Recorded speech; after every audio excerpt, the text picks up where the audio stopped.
Friends estate 2024 के लिए Hindi series को आगे बढ़ाते हैं। क्लास 7 का लेसन है 4 मिठाई वाला।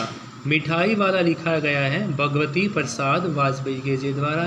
और भगवती प्रसाद वाजपेयी का जीवन परिचय जान लेते हैं।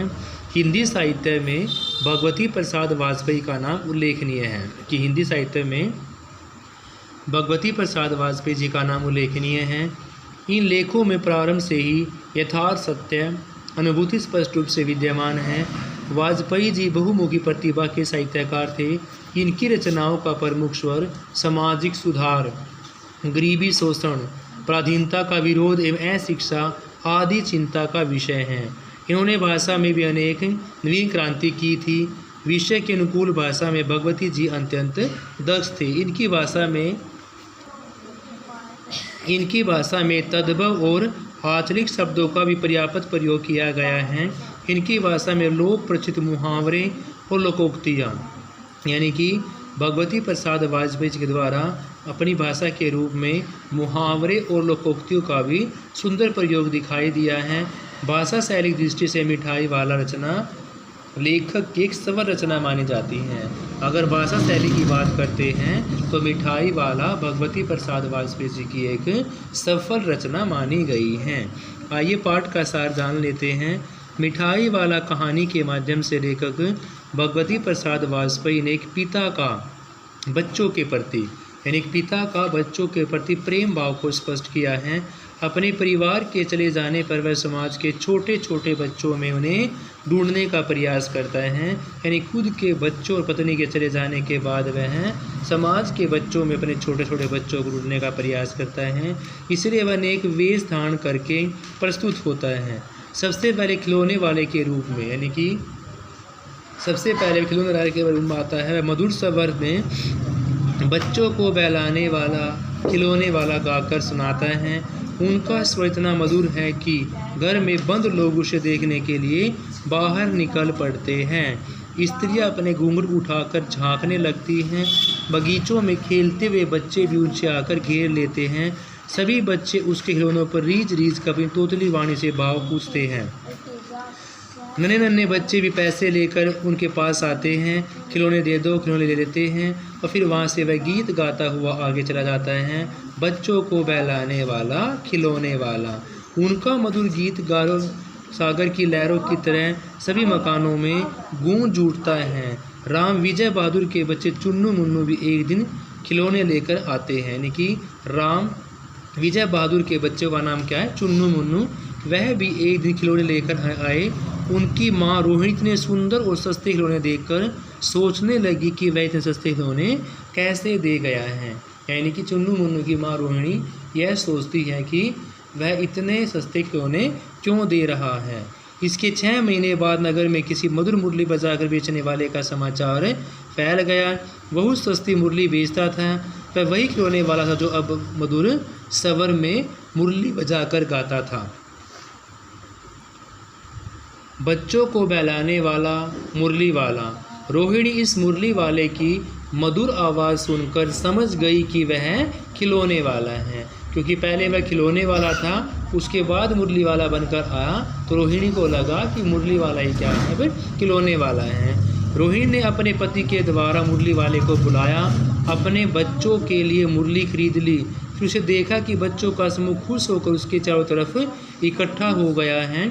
सब अपनी तोतली आवाज़ में मुरली लेने की बात कहने लगे।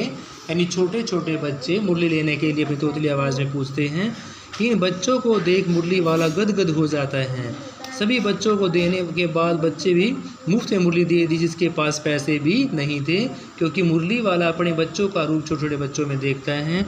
मुरली वालों को बच्चों इतना प्रेम से बातें करते हुए सुनकर रोहिणी चिंता में पड़ जाती हैं कि आज तक इतने प्रेम से बात करने वाला यहाँ कोई नहीं आया है। फिर मुरली वाला बच्चों को बहलाने वाला मुरली वाला गीत गाता वहाँ से चला जाता है। इसके 8 मास बाद सर्दियों में वह मिठाई बेचने वाला बच्चों को बहलाने वाला मिठाई वाला गीत गाता हुआ था। यानी कि 8 महीने बाद फिर वो मिठाई वाला बन जाता है। रोहिणी को इसका स्वर कुछ सुना सुना सा लगता है। छत के तुरंत नीचे आई चुन्नू मुन्नू की मिठाई लेने के लिए अपनी दादी के द्वारा मिठाई वाले को बुलाया। वह रंग बिरंगी, कुछ कुछ खट्टी, कुछ कुछ मीठी, जायकेदार मिठाई पैसे की 16 यानी कि 1 पैसे की 16 बेचता था। उसकी दादी को 4 पैसे की, दादी ने 4 पैसे की मिठाई ली। रोहिणी के द्वारा पूछने पर कि वह यहाँ पहले भी आया है, उसने बताया कि इससे पहले खिलौने वाले के बाद फिर वो मुरली वाला बनकर बेचने आया है।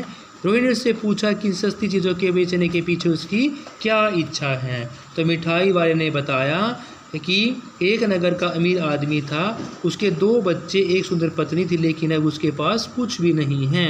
वह अपनी पुरानी बातें याद करके फूट फूट कर रोने लगा। उसने बताया कि इन्हीं बच्चों में अपने बच्चों की झलक देखने के लिए वह सामान बेचता हुआ फिरता है। इसमें उसे संतोष मिलता है और यह उसकी अभिलाषा भी है। बच्चे रोहिणी के बच्चे चुन्नू मुन्नू को कागज़ की पुड़िया में मिठाई बिना पैसे देकर वह चला जाता है। उसने फिर से वही बच्चों को बुलाने वाला मिठाई वाला मधुर गीत गाता है। स्टूडेंट्स, मिठाई वाला कहानी के कहानीकार कौन है? मिठाई वाला कहानी के कहानीकार भगवती प्रसाद वाजपेयी जी। मिठाई वाला कहानी के माध्यम से लेखक ने क्या स्पष्ट करना चाहा? मिठाई वाला कहानी के माध्यम से लेखक ने स्पष्ट करना चाहा बच्चों के प्रति प्रेम भाव। मिठाई वाला गलियों में किस प्रकार के स्वर बोलता था? बच्चों को बहलाने वाला मिठाई वाला। 6 महीने बाद नगर में कौन आया? 6 महीने बाद खिलौने वाला ही मुरली वाला बनकर आया। मुरली बजाने वाला वास्तव में कौन था? मुरली बजाने वाला वास्तव में खिलौने वाला ही था। रोहिणी ने मुरली वाले की आवाज़ को सुनकर उसे क्या समझा? रोहिणी ने मुरली वाले की आवाज़ को सुनकर उसे खिलौने वाला ही समझा। रोहिणी के पति का नाम पूछा हुआ है, तो रोहिणी के पति का नाम है विजय। मुरली वाले के पास कुल कितनी मुरलियाँ थी? तो मुरली वाले के पास कुल 57 मुरलियाँ थी। मुरली वाले ने विजय बाबू को मुरली 2 पैसे में दी। मुरली वाले ने विजय बाबू को, रोहिणी के पति को 2 पैसे में मुरलियाँ दी। विजय बाबू की बातें सुनकर मुरली अचानक क्या हो गया? विजय बाबू की बातें सुनकर मुरली वाला अप्रतिभ हो गया। मुरली वाले ने विजय बाबू को मुरली का वास्तविक दाम क्या बताया? मुरली वाले ने विजय बाबू को मुरली का वास्तविक दाम 2 पैसे बताया। मुरली वाले ने कम कीमत में मुरली बेचने के लिए कितनी मुरलियाँ बनवाई थी? मुरली वाले ने कम पैसे में बेचने के लिए 1000 मुरलियाँ बनवाई थी। 8 मास बाद मुरली वाला क्या बनकर आता है? 8 मास बाद मुरली वाला मिठाई वाला बनकर आता है। मिठाई वाले के पास किस प्रकार की मिठाइयाँ थी? मिठाई वाले के पास रंग बिरंगी मिठाइयाँ थी। मिठाई वाला 1 पैसे में कितनी मिठाई दिया करता था? मिठाई वाला 1 पैसे में 16 मिठाई दिया करता था। दादी ने मिठाई कितने पैसे की ली? दादी ने 4 पैसे की मिठाई ली। रोहिणी ने उससे पूछा कि सस्ती चीज़ों के बेचने के पीछे उसकी क्या है, अभिलाषा है, क्या इच्छा है? तो वह कह रहा कि उसकी इच्छा अभिलाषा यानी कि दोनों आंसर राइट हैं। मिठाई वाले रोहिणी से क्या बताया? मिठाई वाले रोहिणी को अमीर व्यक्ति बताया, अमीर आदमी बताया। मिठाई वाले के कितने बच्चे थे? मिठाई वाले के 2 बच्चे थे। मिठाई वाले की पत्नी कैसी थी? मिठाई वाले की पत्नी सुंदर थी। पुरानी बातें याद मिठाई वाला क्या करने लगा? पुरानी बातें याद कर मिठाई वाला रोने लगा। मिठाई वाला नगर के बच्चों में क्या देखता था? मिठाई वाला उन बच्चों में अपने बच्चे देखता था। रोहिणी के बच्चों को मिठाई वाले ने मिठाई में कितने पैसे में दी? बिना पैसे।